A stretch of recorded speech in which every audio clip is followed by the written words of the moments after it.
Yəni, bir insanda əgər sərtləşmə problemi varsa, ona hər hansı bir cinsi orqanın damarını genişləndirəcək tabletka formasında olan dərmanın yazılması məsələnin həlli deyil.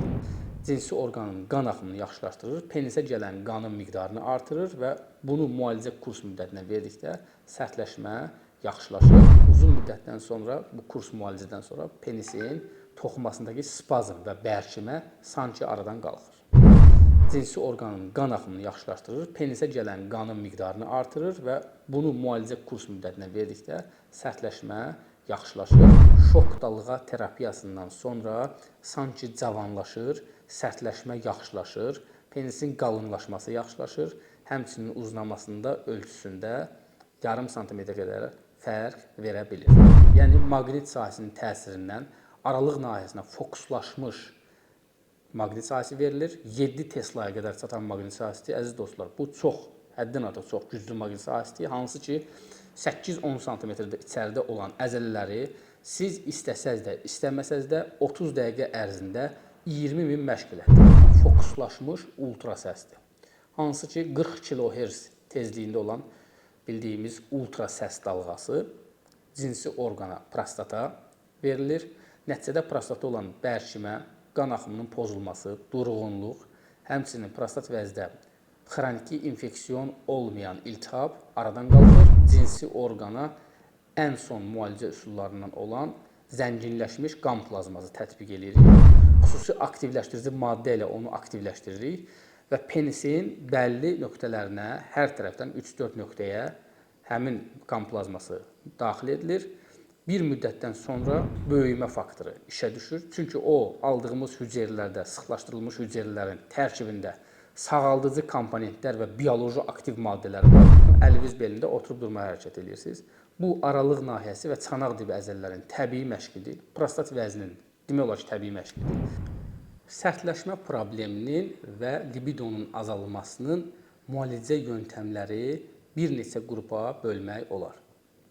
Belə ki, adətən bu problemi yaşayan insanlarda müalicə kompleks şəkildə aparılmalıdır. Kompleks müalicə dediyimiz bizim bugünkü elmdə, əlimizdə olacaq və olan bütün prosedurları, bütün üsulları həmin insana tətbiq eləməkdən söhbət gedir. Yəni, bir insanda əgər sərtləşmə problemi varsa, ona hər hansı bir cinsi orqanın damarını genişləndirəcək tabletka formasında olan dərmanın yazılması məsələnin həlli deyil. Bütövlükdə hər şey dəyişməlidir. Yəni, sizdə həyat tərzi dəyişməlidir. Siz kompleks terapiyanın 3 növündən üçünü də almalısınız və bunlar hamısı birləşdirilməlidir. Üstəgəl, bu kurs terapiyalar ildə heç olmasa 2 dəfə təkrarlanmalıdır. Təbii ki, növbəti vaxtdan sonra, 1 ildən sonra nə qədər əlavə eləmək lazımdır müalicəni, onu bizə sizin dedikləriniz və ya sizin xəstəliyinizin nəticəsi göstərir. Yəni, müalicələrimizin nəticəsi göstərir. Kompleks terapiya dediyimiz müalicə üsulu adətən 3 yerə bölünür. Birinci üsul dərmanlarla aparılan müalicə üsuludur. Hansı ki, vaza aktiv dərman maddələridir. O dərmanları siz müxtəlif formada, bunlar 2 yerə bölünür, bitki tərkibli və kimyəvi. Cinsi orqanın qan axımını yaxşılaşdırır, penisə gələn qanın miqdarını artırır və bunu müalicə kurs müddətinə verdikdə sərtləşmə yaxşılaşır. Burada təbii ki, kimyəvi və bitki tərkibli komponentlərdən söhbət gedir. Həmçinin damar genişləndirici dərmanlara aid olan xüsusi dərmanlar var ki, onları ineksiya formasında biz penisə vururuq. Penisin qan axımı yaxşılaşır və uzun müddətdən sonra, bu kurs müalicədən sonra penisin toxumasındakı spazm və bərkimə sanki aradan qalxır. İkinci müalicə üsulu penisə tətbiq olunan fizioterapevtik müalicə üsullarıdır. Hansı ki, bu üsullar ən son texnologiyalar sayılır. Belə ki, penisə fokuslaşmış şok dalğa terapiyası, yəni ESVT dediyimiz üsuldur.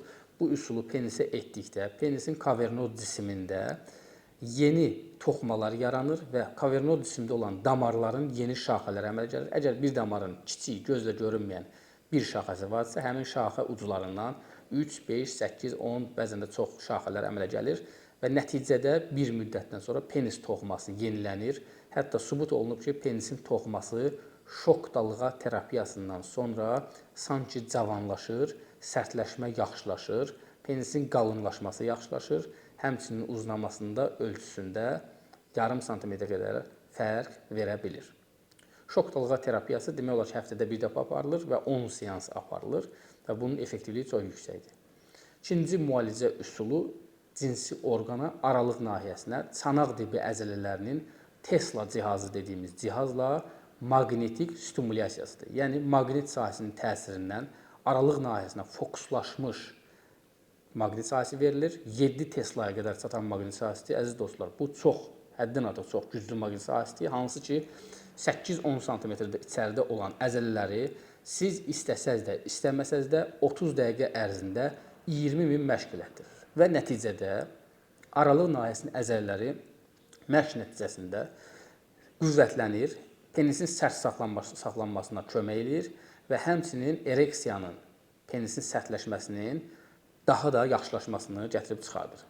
Fokuslaşmış maqnit sahəsi cinsi orqan və aralıq nahiyəsində prostat vəzi əzələləri, çanaq dibi əzələlərini stimulyasiya elədiyinə görə dolayısı yolla və birbaşa müsbət effektə malikdir və ən son müalicə texnikalarından və texnologiyasından sayılır. Digər müalicə üsulumuz aralıq nahiyəsindən prostat vəzinin proyeksiyasına fokuslaşmış ultrasəsdir. Hansı ki, 40 kHz tezliyində olan bildiyimiz ultrasəs dalğası cinsi orqana, prostata verilir. Nəticədə prostatda olan bərkimə, qan axımının pozulması, durğunluq, həmçinin prostat vəzdə xroniki infeksiyon olmayan iltihab aradan qalxır, qan axımı yaxşılaşır, nəticədə xəstədə simptomlar aradan qalxır, təbii ki, ereksiyanın yaxşılaşması baş verir. Bundan başqa cinsi orqana ən son müalicə üsullarından olan zənginləşmiş qan plazması tətbiq edirik. Zənginləşmiş qan plazması pasiyentdə demək olar ki, həftədə və ya 10 gündə bir dəfə alınmış qan hüceyrələridir. 20 qram qan hüceyrəsindən biz 3-4 qrama qədər zənginləşmiş qan plazması hüceyrəsi alırıq. Xüsusi aktivləşdirici maddə ilə onu aktivləşdiririk və penisin bəlli nöqtələrinə, hər tərəfdən 3-4 nöqtəyə həmin qan plazması daxil edilir. Bir müddətdən sonra penisin sərtləşən toxumasında growth faktoru dediyimiz böyümə faktoru işə düşür. Çünki o, aldığımız hüceyrələrdə, sıxlaşdırılmış hüceyrələrin tərkibində sağaldıcı komponentlər və bioloji aktiv maddələri var, böyümə faktoru var və damarın genişlənməsini kömək edən faktor var. Bu faktorlar damar axımını yaxşılaşdırır, yeni damarların şaxələri yaranır, penisin toxuması, sərtləşən, bərkiyən toxuması cavanlaşır və tam ki, demək olar ki, əgər kurs müalicədən sonra 10 il əvvəlki vəziyyətə qayıdır.